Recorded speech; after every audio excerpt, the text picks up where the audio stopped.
is Heath Hicks. I own Avco Roofing and The Catch-All. Matthew Mangold, Ecos Advisors. TJ Elmer with Restoration Builders. Nick Capobianco with Roofer.com. Derik Kline with Hailtrace. Ryan Fontaine with Roof AI. Ty Backer with TC Backer and co-host Behind the Tool Belt. Heck yeah, so I'm gonna have you guys each, this one, most of them, we're not gonna have you answer, every single person answer each question, but for this first one, I'm asking, let's say, you know, there's recession stuff happening now, there's a lot of things that are gonna be difficult the next few years in the economy, but for yourself, what unique perspective would you be sharing with folks that want to continue to grow in the next 5 years in the future of roofing? So anything that you've got as far as for your expertise, how that might apply to this next 5 years? I would say in situations like this, if there's going to be a lot of dynamic changes happening, really any type, but specifically possible recession or deep recession in the market, I think the perspective that you need to have is that it's going to create a ton of opportunity. And if you can find that opportunity ahead of your competition, you can grow in the middle of, you know, really harsh circumstances. And I personally have learned a lot of that, I guess, from nature. You know, every time something changes in nature, whether a tree dies and falls down on the forest, there's a million other things that immediately try to grow up and take that tree spot, and they're all in intense competition. But if you can step ahead of the curve and be ready for that opportunity or looking for it, you know, before the recession gets really bad, knowing that a lot of people around you are going to, you know, fall by the wayside. A lot of smaller companies are going to go away. The biggest companies are going to go away. You know, some of them will stay. Some of them will be too leveraged at that point, and you know, have too much risk involved, and they'll step out and fall aside, and it will create a ton of opportunity for you. There may be other opportunities we don't yet see because we're not in the middle of it, but I would gear your perspective up for finding the opportunities that are created so that you can pivot, move, and change with the market and be ahead of everyone, instead of worrying and worrying and worrying. It's kind of, you know, lack versus opportunity, you know. I'd like to touch on, I think you hit the nail on the head, thinking differently. You want to understand what your pain points are, and every time you're going into, hey, this is going to help my company and business, but you're fighting through that objection, it's kind of do that self-reflect. It's the same thing that your consumers are doing when you're trying to sell to them. What's the objection, price, whatever it might be, and then really understanding numbers. I know we've talked about that quite a bit, but you got to improve your free cash flow so you can kind of come back as an owner and have that helicopter view of working on the business at 10,000 feet. And if you don't know your numbers, it's just going to continue to be a struggle, whether it's looking for the right people and how you're reinvesting back into your company to kind of excel and grow. I agree with both of those guys. So one of the things, I started a roofing company in 2008 and in the recession, and one of the things that I saw as a huge benefit was the ability to find good crews. I had a really hard time finding siding crews, and new home builders were going belly up, and all of a sudden I was able to get some good crews out of the gate. So keep that in mind. There, as Heath said, there's a lot of opportunities. I also see a lot of opportunities in the next 5 years with consolidations and roll-ups within our industry. I think a big thing to take a look at is optimization and evolution. So really looking at optimizing what your offerings are out there, being able to offer multi-option quotes, adding things in like roof rejuvenation and everything else to your offerings to really help out with the recession that is coming. Implementing financing into everything that you're doing as well, so you know that you're going to hit a price objection, be able to provide that financing option to that customer, and then optimizing your sales flow. Consolidation of tools, there's a lot of great tech out there nowadays, from Lead Scout to Sumo Quote to Roofer.com to Roof Scope and everybody else, really finding a way to get out in front of those customers quicker. It's 2022, I know for myself with Amazon, if I want something, I'm expecting it there the next day. Homeowners won't be any different. If they're coming out to you for a quote, most of the reasons why is because their roof is leaking now. They're not thinking ahead with their roof. So be able to service them quickly and efficiently and respectfully, giving them the detail in the quote, the education, the transparency, and getting the numbers out to them quick through an instant estimator, like a roofer or Roofle, or a beautiful quote like we have with Roofer or Sumo Quote out there. There's a lot of really good options to really optimize and evolve your company's offerings. Yeah, I would say just focus on the process. You know, the things that you do on a day-to-day basis, build that out into a process that you can scale with. And that'll allow you to see the different areas where you might struggle within your business. Because those struggle points are gonna stick out a lot more if we are in a recession where it's a little harder to sell. So really focus on the individual things that you do and understand what you do well and what you don't do well, so you can correct those things that you're not doing well. I second that. Anytime you're in a recession, it's an opportunity to refine your processes, whether it's in tech. Anyone can make money in a bull market. In a booming economy, that's not difficult. That's where companies are made, where empires are made, is where you've got the recession coming in, because it forces you to refine your process. It forces you to operate in a hard market. Operating in a hard market, if you can do that in an easy market, that's child's play. That's not a problem. And I'm a tech nerd, so you know, in the tech world, if you look at all the big titans that you know now, none of them were born in a bull market. Not one of them. Not Google, not Facebook, not Amazon. None of them. They were all born in recessions. Every single one of them. That's because they had to focus on capital allocation. They had to focus on the process, and then the market just took off, and they were already in position to go back up. Even though, you know, some of them are a little different than they were before, they definitely refined their processes properly in the dark times, and that is when they set up for when the economy inevitably rebounds. A lot of great answers. You know, from my experience of going through 2007 and 2008, like a lot of people said, there's a lot of opportunity here, and what's going to happen is what I call a transfer of wealth. Either you're going to lose it or you're going to gain it. And ultimately, at the end of the day, that's our choice, right? What are we going to do? What are we going to do to be here tomorrow? And I think one of the biggest things right now a lot of contractors need to understand is that you can only grow as fast as the cash will allow you to grow. Don't overextend yourself. Offer financing to your clients. You know, try to stay ahead of the curve, like somebody else has mentioned. By the time the news starts talking about recession, it's already going to be too late for you. Okay, we probably won't hear anything until about the first quarter of next year before you hear, you know, the news outlets actually really talking about, you know, recession. For a lot of companies, at that point in time, it's going to be too late.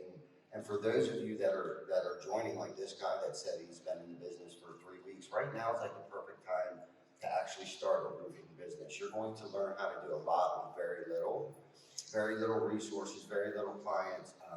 Keep your overhead low, and I think a lot of times too, a lot of contractors or companies in general will back off on their marketing, but I really feel like right now is the time to double down on your marketing. I second that. So, next topic is around roll-ups and franchises, and I want to talk to a couple people in particular. These two gentlemen here next to Heath. I'm wondering, for one, how do you get purchased? How do you put yourself in a position to get purchased?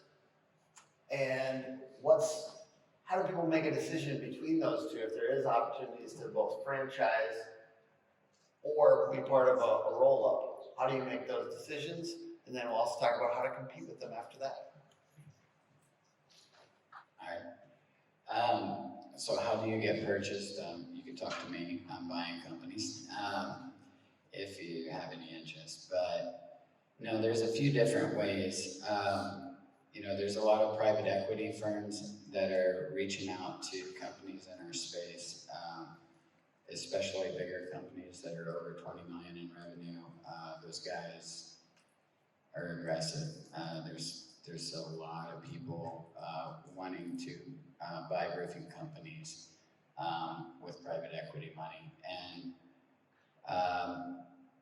there's going to be a lot of phone calls, a lot of emails coming into people who have profitable roofing companies. That's what they're looking for. So how do you get purchased? Get your numbers together and find out what your profits are. And your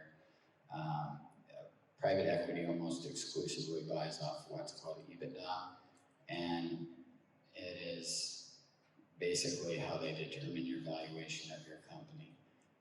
What kind of multiple, for the people that have kind of looked into this a little bit, what are kind of multiples are roofing companies getting right now? It's going up. So I've heard as high as 9 times EBITDA.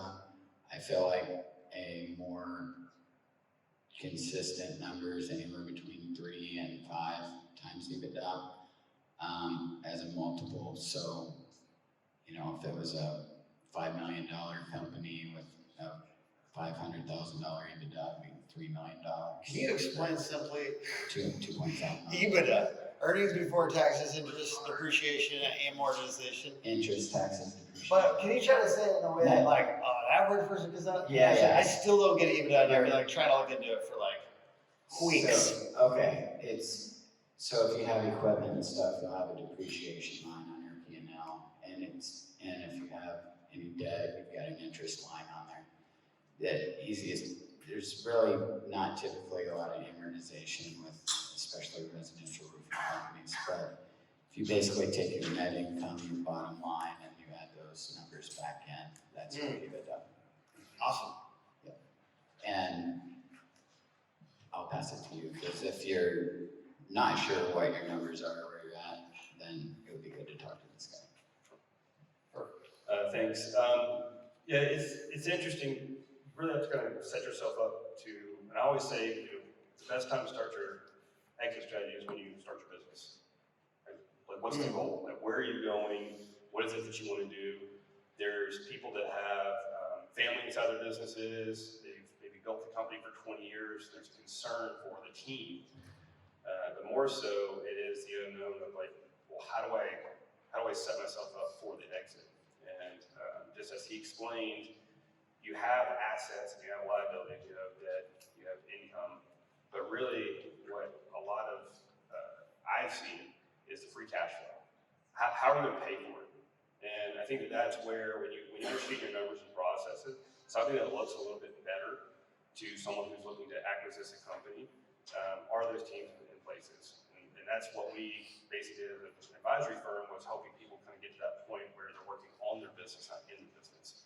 So through strategic advisory, through the cash flow, help you understand what order and sequence that you need to be focusing on to like build out your teams, have that support structure to make it more attractive for you to buy. Because anybody who's serious about investing in companies is not looking to buy what I call a landscaping route. They don't want to, they're not trying to buy a job, they're trying to buy a profitable company, and then leverage their resources to help either enter in an emerging market or just try to consolidate, or depending on what model it is. So that's a key element that I've seen, and it's kind of what we've seen over time, where we've seen people kind of grow. So whether you're trying to become a semi-absentee owner or fully absentee owner, maybe you want to be a part of a consolidation model, or just plan an exit strategy because your kids are famous on a social media platform, they don't want to be a roofer. So it happens, but definitely start planning it, start thinking ahead so you at least know your target goal. It's the same thing if you're trying to hit like a profit margin, or a revenue number, whatever it is, like dream big, think differently, and then leverage your resources. I mean, there's a ton of great value in this area. Understand your tech stack, your operations, what is your flow. If you're having challenges with your sales funnel, why? Is it your intake form? Is it your qualifying leads? Why are you having trouble with developing a team out? I walked in, I was outside, I didn't catch the whole presentation, but the gentleman was just talking about culture and vision. If you can't sell that to have someone want to come work for you, that could be part of the issue. So So those things are what, we kind of help, we take a holistic approach to it. I think it's really great to help you kind of get into that mode or get prepared for that. So when these guys come along, you kind of understand like what you're looking for and can have an intelligent conversation and know what your valuation is. Awesome. This next one's for Heath and Ty. I'm looking for, how do you compete with, as these bigger companies, because from what I've gathered, there's some bigger roll-ups, some bigger franchise models that are going to kind of gain steam over the next 5 and 10 years. Do you think that's going to happen? And how do you stay competitive with a company like that obviously has scaled resources? Sure. Is it okay if I give a little bit of advice on the last question? Yes, For, please. for newer companies, younger Yes. companies, or smaller companies? One of the things that you really need to determine right now is, are you gonna run your company from the perspective of decreasing your tax liability as low as possible? Or are you gonna try to build the most valuable company? When you're a young and small company, it's really easy to pay your cell phone bill through the company, and your car payment, lease a truck that has your company's name on it, the lease on here, in the company, and hire your nanny through your company, whatever it might be. So you increase your expenses on the books to look less profitable, so you pay less tax. That's the opposite of what you ever want to do if you ever want to exit your business. And even if you think, oh, I'm young and small right now, I'll change that later, you're going to get undisciplined with the way that you run your books if you do that. So one of the best pieces of advice I got from the very beginning was run it like somebody else's business and have the books be clean. And I don't pay for anything personal, never paid for anything personal through my company in all these years that I've done it. And because of that, my books are very clean. We've had a couple of hard years here and there, so maybe we're not always as profitable as we want to be from an acquisition perspective. But my books look really good. I don't ever get audited from the IRS. I don't ever get anybody digging into what was this expense for, what was that expense for, which is exactly what will happen if you grow and you get big. They're going to go back years and years into your company. I'm going to look at all the things you ever did. I got a sales tax audit that I got a bill, $250,000 bill for a sales tax audit. They went back 4 years and 5 years into my business where I was young and kind of dumb and green and didn't know everything and didn't write my estimates the correct way, and didn't charge all the right taxes to the customer for this and that on commercial jobs and stuff. So it'll all come back to haunt you. So my advice is build your company to be valuable from the beginning. And don't worry about decreasing your tax liability. Build a valuable company on paper so that when you walk into the bank in year 3, when you're limited by your growth trajectory based on your cash, and you want to get some cash from the bank, they're like, oh man, your company looks really good. Sure, here's some money. If you don't do that, you're just always trying to pay as little tax as possible. You're going to run into a huge amount of headaches later down the road, especially if you grow and you get bigger every year. What was the other question? Basically competing with yes, okay. roll-ups. So competing with the big dogs that are growing, that are in the background right now. One of the biggest, so I own Catch-All, one of the biggest companies in the country. They buy catch-alls from me almost every single week. I'm putting out a new one for this company. There are over 100 at this point, all over the country, and nobody in this room even knows who the company is. I promise you don't even know who they are, but when they come into your market, they're gonna crush all your marketing, all your SEO, all your digital ad campaigns. They're gonna make it difficult, much more difficult than it is right now for you to succeed in that scenario. And you've gotta be primed and ahead of that. I would say increasing your organic lead flow as much as possible through your social media, through your email campaigns. Like you should have email lists of every customer you've ever worked for, every person you've ever interacted with in town. You'd be gathering their emails so you can do direct marketing to those people through email, through your social media stuff that doesn't cost money or as much money, because when those big dogs roll in, they throw in a serious ad budget right into the mix of where you're trying to get your digital ads out to. They put a lot of money behind it. The cost per click goes up. The rotation goes down. You're like less seen than you were before. You drop out of the map rankings because people aren't going to your website as much anymore because these people moved in, and they're gonna carve out that space. So I would say focus on everything that's outside of that space. Not that you don't want to still do that, but focus on ways that you can direct market better, whether it's knocking doors, direct mailers, email addresses, lots of involvement in the community, et cetera, stuff that they can't replicate. I would focus on that and make it my strength, because if they come in and do that, it's gonna be rough. And they are already doing it. I know the markets are doing it. I've seen it. I've seen the cost per click go up 3 times in 6 months when one of those companies moves in. So I'm not spouting like doom and gloom. I'm just telling you, be prepared. Because even in some smaller markets, they're not in all these giant markets, they're not actually looking for the biggest markets. Because you look at DFW right now, the cost per click for lead generation, Google ads right now is insane, and has been only just growing and getting worse over the last 3 or 4 years. It's crazy how much it costs. When I first started looking at it 7 or 8 years ago, it was $6. $6. Today it's over $200 for the same ad. Because there's so many roofers and so much money behind it, they're all willing to pay a little bit more than the next guy, and so it gets more and more expensive. Those companies aren't necessarily coming in to compete here, they're coming into your small market where the ads still cost $6, you know? So be creative, go around that, use it, but find other ways to be more direct. That's my opinion. That's very good. You guys got it. I got this down. Ty. You know, I've heard a lot about, franchising and roll-ups. You know, I think a roll-up is a great idea for a smaller company to roll up with, some larger companies for a lot of reasons, buying power, brand recognition, that, the list goes on. Maybe lack of experience, things like that. The franchise thing, I'm afraid is gonna open up the door for a lot of people that aren't familiar with the roofing industry. It's gonna bring in, a lot of people that are about the money. It's gonna ruin the impact.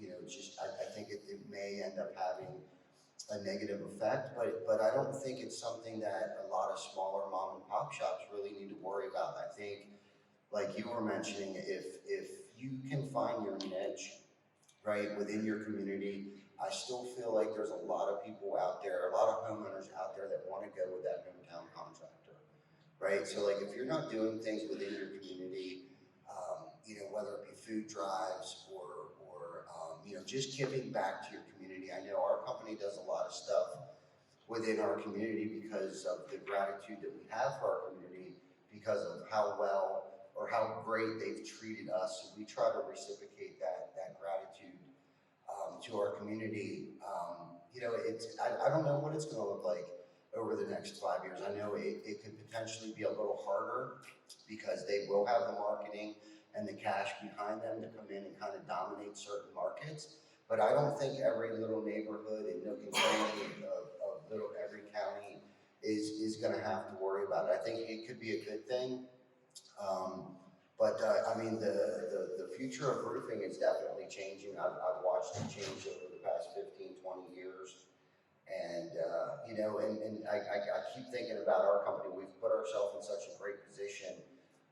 And to be honest with you, I think I'm prepared for the challenge to go up against some of these big boys and see what we can do to keep the competitive spirit, because we all know that competition is great for our market, right? It keeps the cost down, it keeps the pricing down. It only benefits the homeowners, if there's great competition. This could be a whole entire panel itself. I could keep going on about, roll up versus. Why do you feel so good about your position? Like, I love that you feel confident going up against this and you're excited for the competition. What are the things that you have in place? You're like, I think we got this. Why? I think our culture, it starts with our culture. I have a lot of great people on our team that has accepted the challenge of the recession. We have prepared ourselves probably over the past 3 years for this.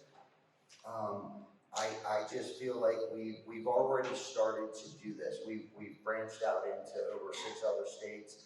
I too would like to be a part of, helping other contractors with their exit strategy come work for us for a year. And I'm not trying to plug anything like that, but I just feel like we've really have structured our culture, our processes, and surrounded ourselves by really good people in attending, conferences like this and picking things up. Like Jen Silver, she has got so many great, the knowledge that she has in the circles of people that she travels with, and Tim and his marketing and stuff like that. Don't be afraid to ask questions. Don't be afraid to reach out for help. It's okay that we don't know everything. And that was probably the biggest pill that I had to swallow, was that I don't know everything, right? That I actually have to surround myself around smarter people in certain areas that I'm not so smart in. And I've been able to humble myself enough over the past 3-4 years to be able to do that. And I think that's why I feel like we're in a great position. Networking and the partnerships that we've developed and staying versatile, okay? So we don't just do retail. We do new construction, right? Whether it be commercials, residential, multifamily. We do a lot of track builders all over the country, which has been our vehicle to open up in different markets, right? That's what's been our capital to be able to do that. We can pop up shop pretty much over the weekend to be able to catch storms and not chase storms. We also have a really great retail model. So I feel like if you can stay versatile and keep your options open and not just stick to like retail or don't just stick to storm. But there's so many other options out there like commercial, whether it be commercial retail, commercial new construction. There's a lot of good money in new construction. And I think a lot of people think, oh, the profit margins aren't that great. Well, it is. If you really think about the time and energy and money that it takes to collect your money in the storm restoration, new construction, I make 2 phone calls. That's it. What overhead do I have? Okay. In the insurance restoration, we've jerked around with money for 3, 6, 9 months already, and think about the resources, the time, the energy, and the money that it takes. If you really pulled out that black and white area, everything under, you know, your cost of goods, if you really plugged everything into that and put all of the money that you spent, the time, the resources, the people, the time wasted, whether it be the insurance company's time that you wasted, believe me, I'm all for it. I've used all of that, okay? But I've had the experience of like, by the time you've waited on that one $12,000 check, I've already put on 200 single family roofs in new construction. So that's my take. Love it. Let's Can I go. offer Yeah. one thing? Is that okay? Yeah. Okay. So I have a huge passion for the community, and I want to give you guys a way that you can get involved in the community and actually utilize that to build your brand, both from an organic standpoint, but also from a marketing standpoint. There are lots of schools, right? Lots of them in this area. If you go and meet with principals and superintendents and PTA, and you drive a marketing campaign through the school, saying, hey, any roof that comes back through this school will donate 3%, which is on average your cost per acquisition. You're now giving back. Every parent, probably 90% of them, will go and look up your company when they open up that email from the PTA or open up that email from the school, because they're going to be curious as to what roofing contractor is giving back to the school. So your organic ranking goes up. They're going to explore your website. You're giving back. It's a direct cost because it only happens if you sell the job. And then lastly, it's a charitable contribution, and typically it's owner discretionary, and then it does not go towards your net. So it's a really great option. It's a way to create involvement in the community. It's a way to drive leads. It's a way to give organic presence, and it's a way to feel good about what you're doing. Awesome. Thank you. All right, I'm gonna go to the tech guys here. Give me some of that nerdy shit. All right. Remote inspections, e-commerce, and roofing. You know, we've got some pretty cool tools represented that the guy from Roofle spoke yesterday. We got roofer. I just learned I'm not supposed to say roofar. Has anyone else say roofar before? All right, roofer. So Just say both, because I never know. And Yeah. people, when you say both, then everybody gets it. yeah. Tomato, tomato. It is like a 50-50. Yeah, it depends on where we're talking to. So is e-commerce and roofing really going to happen here? Is it going to be everything? Is it going to be, what percentage would you say it's going to be? And then we can also talk about remote inspections and what's happening there. So feel free to talk about anything related to those two things. Well, since they did e-commerce Just- first. I truly think that this is the future with having this aspect. So just to give you a quick backstory on roofer.com, we started out as a marketplace, and I was a sales rep. So we had our instant estimator tool, V1 of it, 2016. We've had it on a website, drove traffic to it, and what we did was we qualified roofers, fully insured, fully workman's comp covered, and we would gather 3 bids from these roofers roofers, provide them to homeowners, and sell them on the phone. And that was what Roofer was originally. Now we've evolved into what we are today. But I personally was doing all the selling. I was selling 50 to 80 roofs a month on the phone, never going out to a job. It was all through measurements, through great quoting, through the education and transparency. So I truly believe, and I'm very passionate in the fact that this can continue to happen, and we can drive down the costs for all of us to run our business, which is really important coming into the next couple years when we will be going into a recession. If you could drive down the cost for not only getting each job and winning each job, but speeding up the process of getting it, sorry, Canadian, just popped out, but speeding up that process to get out to the customer and helping them out with the information, that's where you're gonna see a lot of value. We talked about the instant estimator tool and talking about the social network that you can have here. Tim and Joe talked about it yesterday, TJ talked about it yesterday, and Ty, even going back to what you're doing in the community, getting out there in front of them, talking about it on social, putting that instant estimator link in everything that you can do, can drive traffic back to you guys to have name recognition. Be famous locally. Get out there, do what you can do for charity, and drive that e-commerce. And you could really do everything online, and you could put in, get the lead come through your website, order a measurement, get it in a very short period of time that's super accurate with a lot of the measurement tools out there. Build a really detailed proposal that's going to give them the information that they need, the education, show the product specs, your company specs, what you're doing, and sell them on that stuff virtually. So you don't have to go out there, you don't have to waste the gas. You know, it's like $6 a gallon right now, right? So that's really going to help out. And then using tools like Roophawk AI, Company Cam is another great tool to embed that information in there to educate them on what's going on the roof. Homeowners do not know anything about roofing. It's not a sexy purchase. It's not a new kitchen. So they're not looking into it being like, oh, I need this new beautiful roof. They're thinking I need something, unfortunately now, and it's going to be a big price tag. So being able to provide that information to them is really going to kind of speed up that ability to sell the jobs and grow your company and sustain it through this time.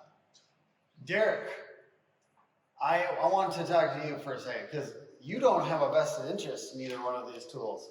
So from a technology standpoint, a guy that's been looking at these tools, I'm guessing, and being kind of aware of what's going on in the market, do you really think, this is the question, I think we all have in our minds, is there really going to be a time, from your perspective, where people are not talking to a salesman for a higher percentage than they are?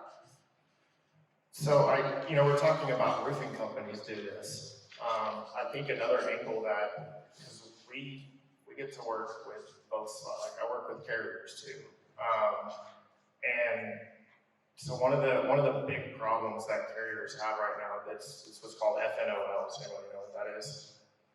First notice of loss. So that's for the homeowner, right? So it's who notifies that homeowner that they have a loss. And right now, contractors are driving FNOL. So, I mean, how many people in Dallas after a hailstorm do not know that their roof was hit with a hailstorm? Nobody, right? And the insurance carrier knows that right now. And it goes along just like with the sales process, right? So if you're the first person to talk to a homeowner and tell them, here's what needs to happen with your roof, here's how much it's gonna cost, here's how we need to work on this, they're gonna believe you because you were the first one that was there, right? So the insurance carriers know that. And so what you're gonna see is the insurance carriers are gonna start to lead what's FNOL because they want to be the one to drive that process, right? If I'm an insurance carrier and I can get my managed repair program to do that roof for $2,000 less than the contractor that's gonna knock on their door, why would I wait for you to tell them that they just have roof damage? So they're gonna start driving FNOL, and you've seen it, right? You've seen the commercials. What is it, AARP, that they text message their customers now when they get hit with hail? Why? Because they want to be there first. They want to beat you there now. Now that's only on certain numbers. The other thing that we see that carriers are interested in doing is not sending adjusters out. It's only on a certain percentage. They can't lose. They can't have a false positive more than 2%. Okay, so they can't pay for more than 2% of roofs that are not totaled. So we'll call it a fast track, right? And we're actually working with a couple of carriers to do this. And so what it is so like we built, you guys have probably seen some of the data that we've been talking about where we say the roof has a 95% chance of being totaled.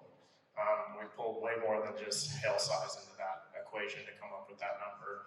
And so what happens is the carrier, they are not interested in the ones that we say there wasn't hail. They're not interested in saying, excuse me, they're not interested in saying, no, we're not paying for it without sending an adjuster out because that's a class action lawsuit. Can't do that.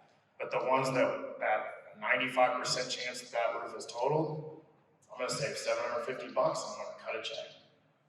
I'm not gonna send an adjuster out. Why? It's a waste of time. The roof's smoked. So you'll see that with Ian, with all the hurricane damage there. Dallas gets plenty of hailstorms where you'll start to see that happen. So those are kind of some things like it's coming from both sides. It's not just going to be contractors doing this where they're automating this process and getting roof sales and trying to make it happen fast. You have to make it fast because you need to be able to compete with the carrier too. You're not only competing against the other roofers in this room, you're competing against the carriers as well. Damn. That's crazy. I mean, from a tech standpoint, it's coming for this industry whether you want to use it or not. I mean, it's coming. It's already here. With RoofHawk. So my background, I'm just an AI developer. I've been on one roof in my life and I did not enjoy it. I learned real quick that getting off is way more difficult than getting on. So I did learn that very quickly. The whole swinging one leg off was not for me.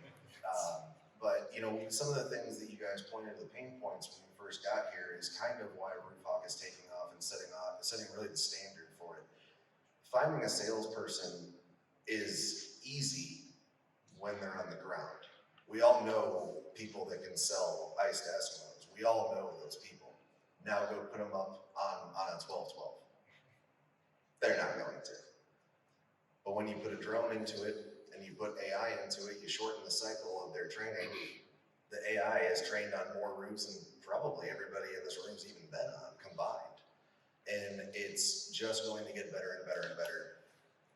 So really at the end of the day— Can you give us a basic understanding? I don't fully understand what the RoofHawk does. Can you give a little basic understanding to people? Sure.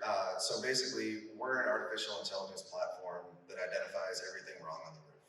Whether it's hail, wind, crease shingles, missing shingles, all of that, just from drone photos. So you can go buy a drone, $300 on Amazon, speaking of Amazon, and you can literally go out, take photos of each slope, upload them through our app, and we'll identify with pretty high accuracy any hail strikes, any kind of missing or crease shingles up on the roof. And we'll send back a report, and it's real time.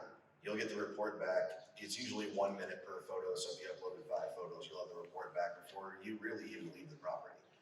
It's turned into a great sales tool. We've overturned, and our metric for accuracy is not even what we're doing with the white papers and all of that. It's what happens when one of our clients goes out to a prior denial, there is no damage, we're not paying for this claim, and then they run a recall. They didn't have it the first time, they went back. We've overturned multiple claims with every carrier you can think of. We have not had all the majors, all the mid-majors. We have clients that are just literally going through denied files and re-roof-hawking the roofs. That's all they're doing. And sometimes we do tell them, yeah, there's nothing wrong with this roof. And because we don't have a vested interest. We genuinely are a third party. If there's no damage, move on to the next one. If there's damage, carrier, please do what it was written in the policy, whatever that is. We have no interest in it. But what has become in why technology is going to be important is the opportunities that it opens up by augmenting your abilities already. And that's really all tech should be doing, is augmenting you. It doesn't replace you. It's not good enough. There is no tech good enough to replace a human. We are significantly smarter than any AI system or computer system out there. Yeah. Self-driving, well, give it 30 years, that might be different. That's more quantum computing than AI, to be honest. But the fact is that like self-driving, $100 billion has been invested. The thing's still smoking stop signs, okay? It can't even go around the parking lot without getting up over the curb and hitting a plane.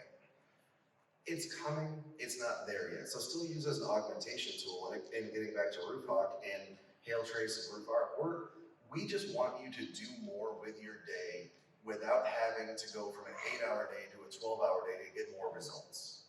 That's really what we do. We let you make more in your standard 8-hour day. Or if you want to make the same and work less, you can make the same and work 4 hours a day. But you have a choice.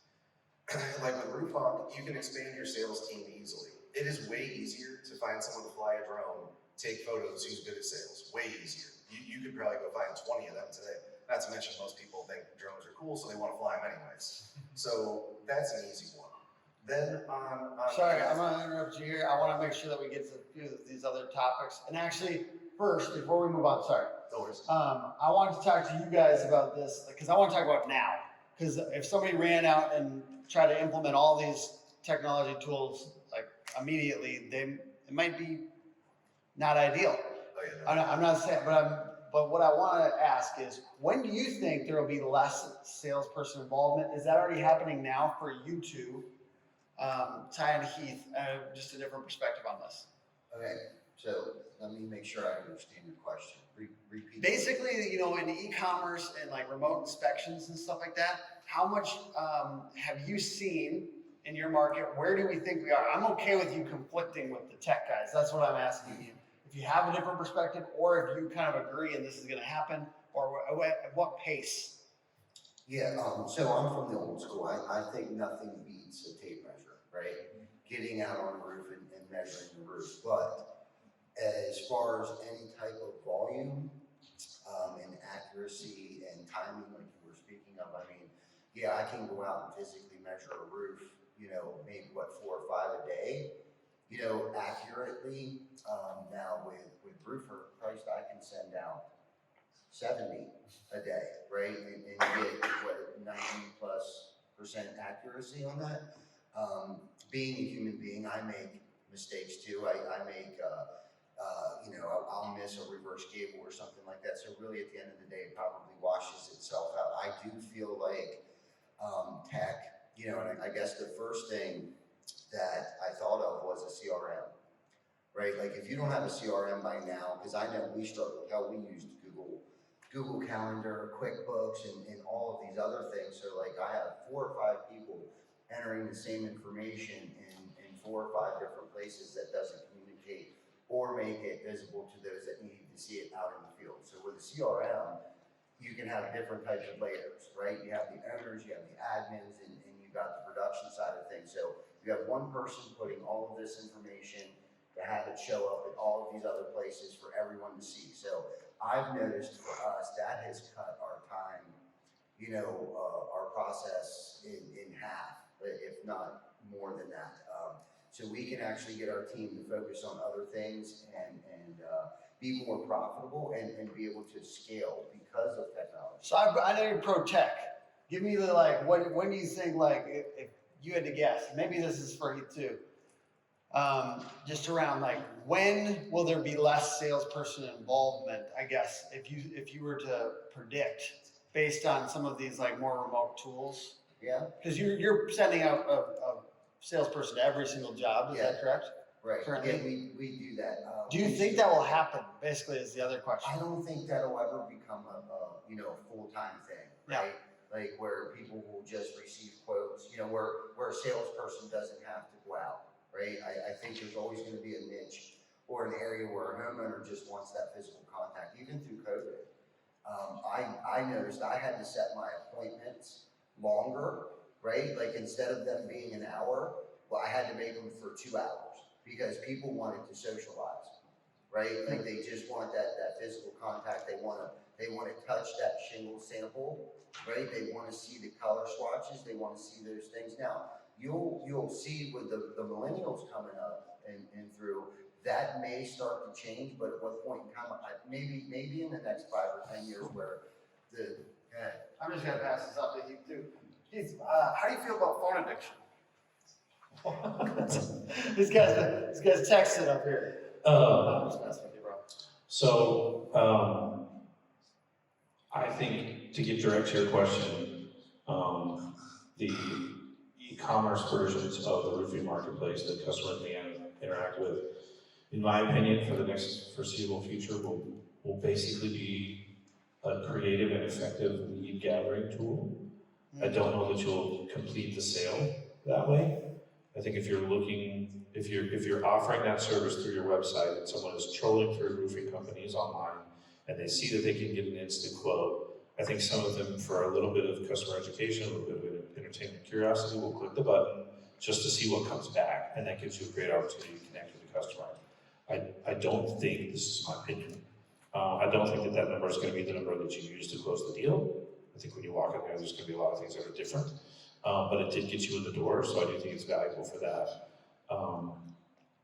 The younger generation, the kids that are in high school or below, when they're 45, I can see them doing the entire transaction online because they're gonna trust tech in a different way. There's several generations into the digital age at that point, and I think there'll be something like click to get a free quote, an autonomous drone flies over, spins around, that is very accurate, that's driven by AI, that is like right on point, and it does spit out an accurate quote. And I do believe the sale can close at that point. I think the biggest challenge in all that is a really accurate quote. The sales piece is going to be missing, but I think that generation by then is going to enjoy not having a salesperson trying to sell them something. They're going to enjoy being in charge of the whole process and picking every part and piece themselves.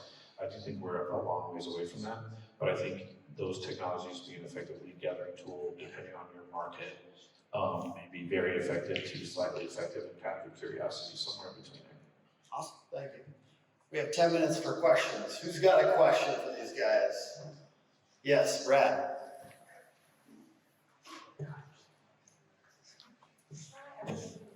So honestly, not even necessarily a question. I work for roofing.com and VP of franchise development. So since that came up, that's kind of my part-time role along with my day job at Cornerstone, the company that Hunter initially started, right? And so we're rolling out our franchise model right now and working on our FED and talking to various companies. And I would say when you look at that franchise model, I kind of want to agree with Ty's and where I'm going here. That we're not really that much of a threat to you. There's kind of two people we're targeting, right? Like the mid-40s or 50s businessman that's made some money and is interested in owning a franchise but knows nothing about roofing, right? And so we've got a turnkey product that we can give him and say, hey, you can own a business just like a Chick-fil-A or a Subway or a pest control thing or whatever, right? Okay, and then the other option is maybe your owner-operator roofer that it's just him out selling roofs. Maybe he's got one or two guys, but he doesn't know how to scale. And if he did scale and hire, he doesn't know how to teach them the process that he does, right? Because he doesn't have training, he doesn't have a lined-out sales process, and we want to help that guy go from a few $1 million a year to 8 or 10 or whatever. But the reason I would say that we're not necessarily a threat, I don't think the franchise model is a threat at all, is because Chick-fil-A is not a threat to the local restaurant that makes better food and delivers a different product, right? It's just two different things. And if we come into a market and roofing.com, okay, maybe our sales process is a little more dialed, a little more savvy than a small company, maybe we've got a little more marketing, but we come into a market and we want to siphon off 8 or 10 million bucks a year max, right? There's way more than that being done in Dallas, right? There's way more than that being done in Little Rock or in the Northeast or whatever. So it's one more, there's already 100 other roofers in your market anyways. Just because we're a franchise, we're making a lot more money because we're in 100 cities. But in your city, we're not coming and grabbing 90% of the business in your city, and neither is Angie or anyone else, right? And so, Angie apologist, huh? Yeah, but I don't think it's necessarily a threat. So I think that's what I would say is I would agree with Ty. I don't think that, if it makes sense for your company or where you're at to look at a franchise model, then okay. But I would not see that the roll-ups or the franchise models that are coming down the pipe is necessarily a major threat to the local roofer either. Keep doing what you're doing. Yes, Clay.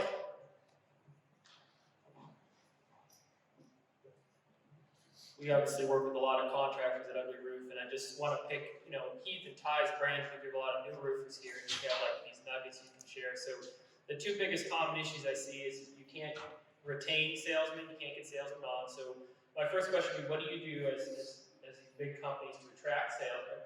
And then two, what's one part of your sales process that you've seen that can help up close ratios? You can share those with us. Okay, Great. I got two good answers for you. My answer for your first question will answer all of the problems that were listed in the beginning. Every single one of you that listed your, said your problem in the beginning, all goes back to the same thing, is storytelling.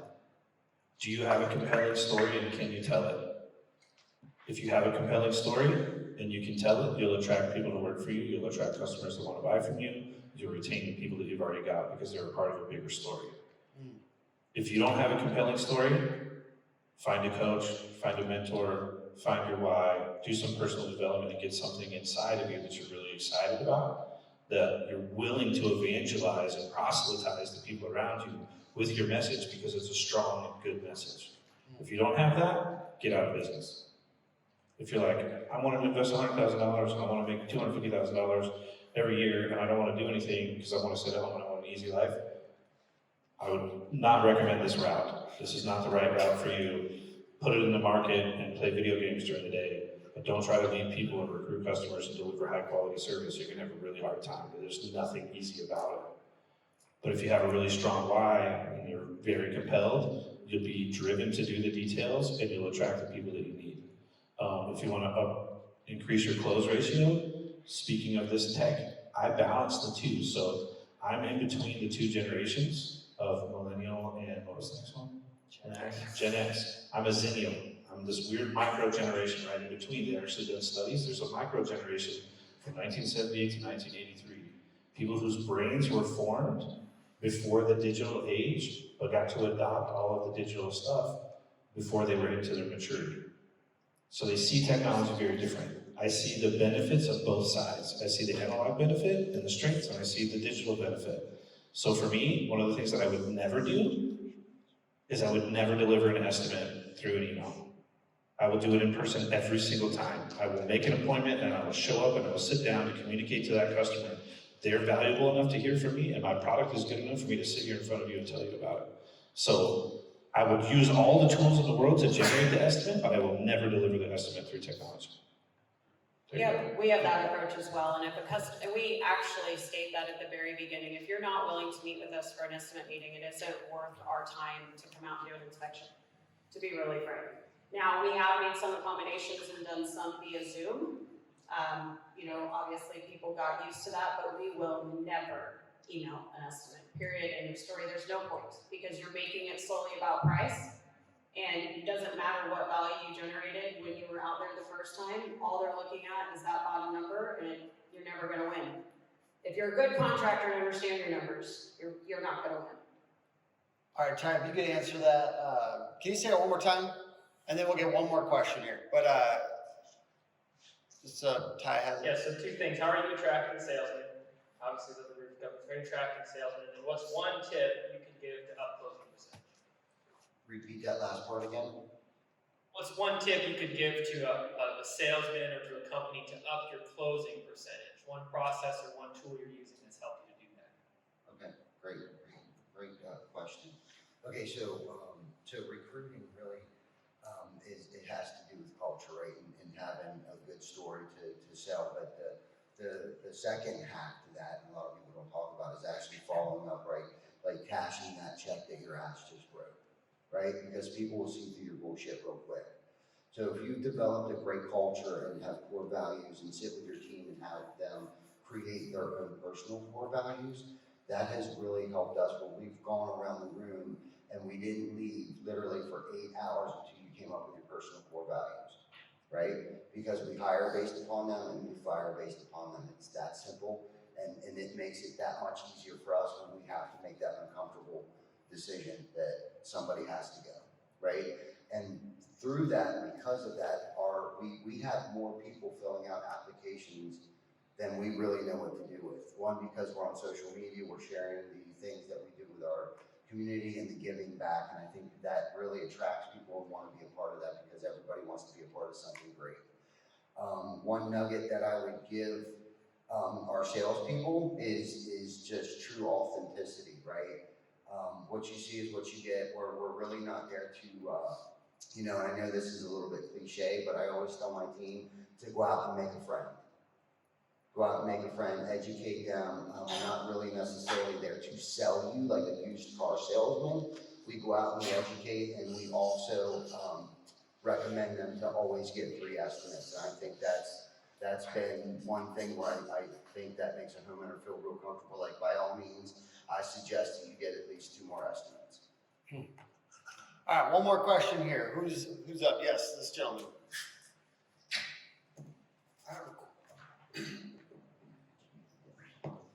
My question is, everything that you're talking about as far as delivering the estimates and getting them quickly, that works great as a tactical level in the city.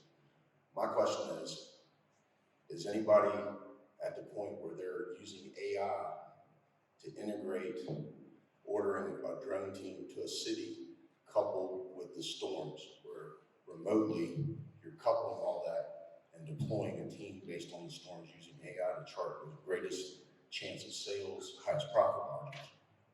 Is anyone? Are we working on that? I think so, yeah.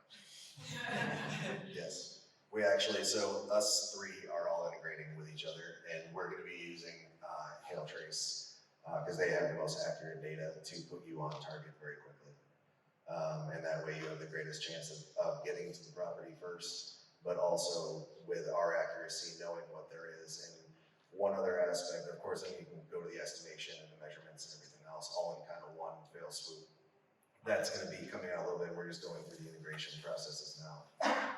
Yes, sir. How far away are you? I hate giving a hard time. It's on the product roadmap. I would say within the next quarter or 2 would be the maximum. Jeez. I would say would be where we're at. And one other aspect that I just want to throw this out as another thing with tech. It allows you to gather more good data. And one of the things that some of our users have started, and they did permit me to share it with you guys, is they've started to use RoofOp with property management.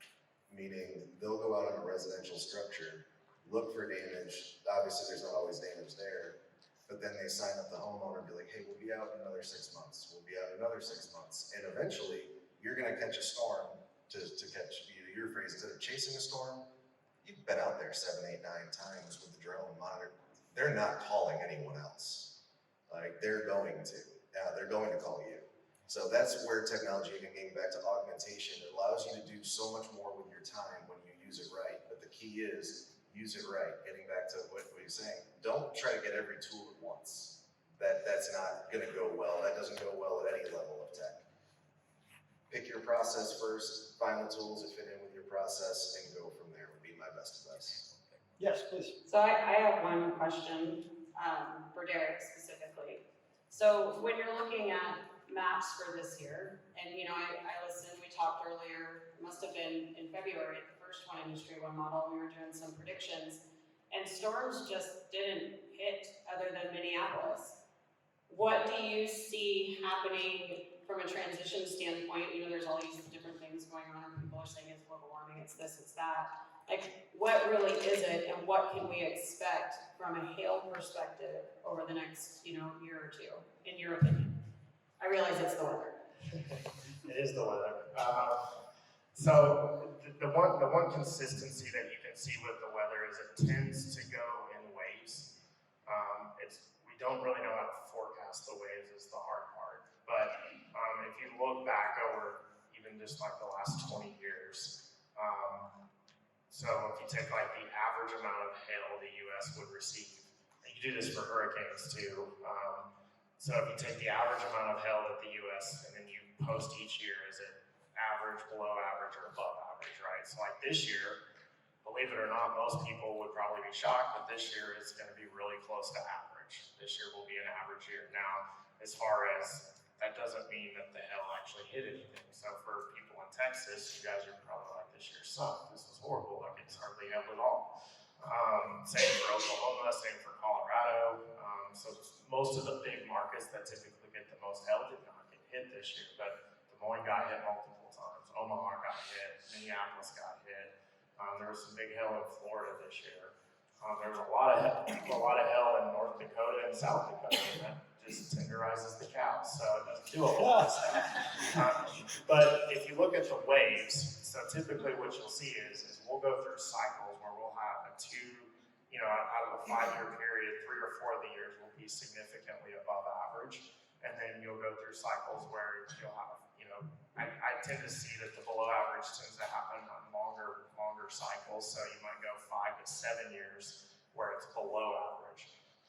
Right now we're in that 5 to 7 year below average. The other weather pattern that we look at is El Nino and La Nina. La Ninas typically produce really good hail seasons in the U.S. However, we're in that below average cycle.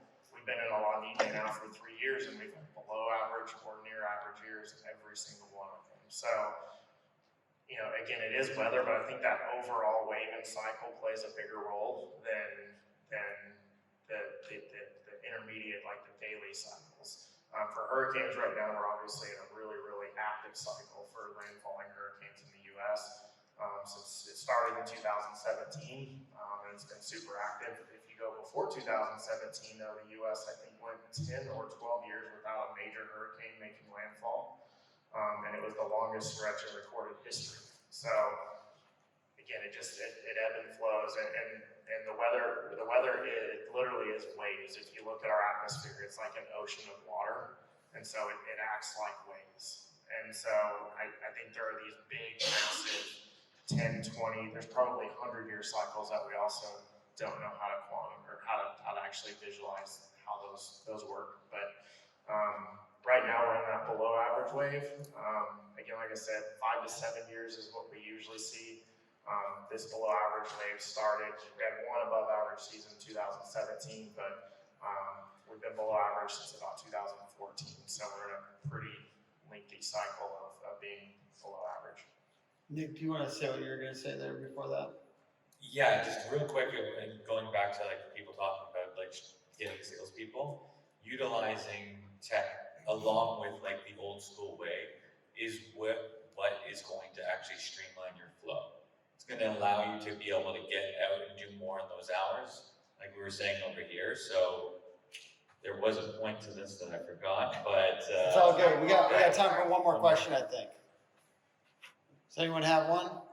Yes, sir. Bluebird. Big dog. How far is tech with all the data gathering that's happening to where, hey, this house takes this material, here's what it's going to cost to do it, where it doesn't even have to be measured anymore. That data is already stored and kept somewhere that it could be utilized just to go sell that roof with all the data that's already out there. I'll just touch on that. There's a lot of mapping data that's out there publicly, and AI and machine learning tools are really amalgamating that and be able to get it out. It'll be pretty accurate. Right now, it's pretty accurate. If you get a measurement from any of the big guys, you can be able to shoot it into a actual quantifiable amount for starters, hip and ridge, shingles, etc. Even plywood. The only issue comes into there are always going to be contingencies. Because it is a tangible thing, roofing, there's always going to be contingencies like, is the plywood rotten? Where is it rotten? Is the insulation damp? Is there dry rot? There's a lot of different things that, even with tech, maybe Is Roofock able to do that with the moisture or anything yet? We can do it with thermal. We can do it with thermal, but you have to use a non-visual spectrum for that. And I will chime in just for 1 second, if you mind. In the tech world, there are short tail and long tail problems. Short tail is something like read this document. It's English. There's only one English. There's not a lot of variability in there. When you have a long tail problem and you have 150, 250, 350 different factors that come in, that's where human beings are still far more capable than any technology. And he mentioned several things that our tech can't see. We don't know that until you rip off the roof. We can guess that, hey, there's more water pooling here because thermal will show that. But maybe they have a busted pipe that may not even be related to the roof. That kind of long tail, 150,000 different variables is not going to be solved by tech really probably anytime soon, because there are so many human elements. Human elements are very hard to automate at a grand scale. We can do a couple, but when you throw in that kind of variability, no, we can get you close, but we can't push you across the finish line. We can get you real close, but that's not gonna happen anytime soon. All right, we got 2 minutes, so let's wrap up here. I was gonna say, I'll give you another example too. So as we start pulling in data to where we rate roofs, right? So we have the ability that if you can tell me the age of the roof, the material that's on it, I can go back and look at the history of all the storms that have impacted it, and I can tell you if that roof is totaled or not. I can tell you almost how many hits per square you should see on that roof. But there are variables, so I'll give you a great example. So Yukon, Oklahoma had a storm 2 years ago. It's real close to where I live, so it was 3-inch hail. It was fairly isolated, and so we put out that we thought that we would see a certain number of hits per square for roofs. And we went to a cul-de-sac that we knew the date that the 2 roofs were installed. One was installed on a Friday, and the next one was on a Saturday, right? So they were back to back. So in a cul-de-sac, anybody disagree that those roofs were hit with different amounts of hail? They're next door to each other. Well, it depends on like where the direction was. If one was in this part of the They were side by side, so they were just right there. They were hit with the same amount of hail. One of the roofs was totaled, same shingle as well. One of the roofs was totaled, the other one was not. The difference, the variables, so we're like, what in the world? How can you figure this out? One of them had the right amount of ventilation on the roof and the other did not. The lack of ventilation in Oklahoma, where it's 100 degrees all summer long, baked that roof. It wasn't as good as the one next door anymore. It's those type of variables that make it very difficult to be 100% consistent. So. Before we're done, first of all, can you guys clap if you got something out of this panel? I'd like to give you guys an opportunity just to say your name and your website in one sentence about whatever you're trying to promote. So if you don't mind, Ty, talk about it. Ty Backer, I guess I'm gonna promote Behind the Tool Belt, www.behindthetoolbelt.com. It's a fun podcast. Very real, just shoot the shit. Ryan Fontaine, www.roofhawk.ai, and our 1 sentence pitch is, we automate the inspections, get you more sales. Derik Kline, Hailtrace.com. We do lots of weather stuff. Nick Capobianco from Roofer.com. We're an all-in-one sales tool. Leads, measurements, proposals, all in one. TJ Hilbert, RestoreBuilders.com. We're trying to do consolidations in the roofing industry with the goal of someday going public. Matthew Mangold, EcosAdvisors.com. We create a system for a thriving business to allow you to work on it, not in it. Heath Hicks, have thecatchall.com, where we sell our product, the Catchall job site protection and a marketing tool for you to use locally. I'm also part of Sales Transformation Group. We have multiple different online learning and coaching platforms for different types of roofers. I built the one for the residential roofing sales track, so you can partake in that and watch it. It's pretty awesome. Awesome, thank you. We got. And I just want to thank you Yes. guys for being here and giving your time and, bestowing your knowledge and answering questions. I know that you guys are busy. Some of you flew in just specifically for this. And so again, thank you. Thank you for offering that and allowing us to learn. Awesome.